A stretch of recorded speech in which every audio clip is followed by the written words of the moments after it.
ఈరోజు వీడియో ఏమంటే ఈ పక్క మొన్న ఒక 5 రోజుల క్రితం కురిసిన కొద్దిపాటి వర్షానికి మళ్ళీ నీళ్ళు ఇక్కడ కూడడం.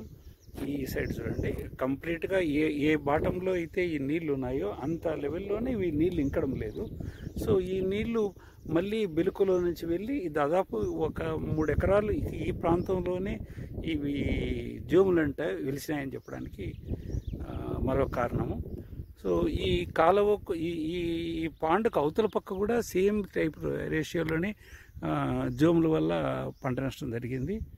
ఆ తర్వాత ఇక towards west side from this place ఇంకొక 30 ఎకరాలు జోముల వల్లనే కుదిరింది. దీనికి ఒక పరిష్కార మార్గాన్ని అంతవరకు ఈ పండలేదు కాబట్టి ఒక విధంగా రైతులు నష్టపోయారని చెప్పొచ్చు.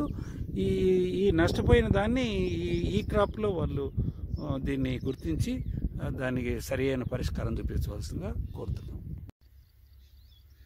ఈ గత 5 రోజుల కిందట వచ్చిన వర్షాలకు మళ్ళీ ఈ ప్రాంతంలో కూడా జూమ్లోకి దాదాపు 2 ఎకరాలు పనికి రాకుండా పోయింది. ఇది కూడా ఒక క్లాజ్గా తీసుకొని ఈ క్రాప్లో దాన్ని పొందుపరిచి వీళ్ళకు నష్టపరిహారం ఫుల్ చేయాల్సి వస్తుంది. ఈ నష్టపరిహారం తప్పనిసరిగా రైతులు వాళ్ళ సమస్యలను ప్రభుత్వం తీసుకొచ్చేదానికి ఈ వీడియోను సహకరించవలసిందిగా కోరుతున్నాను.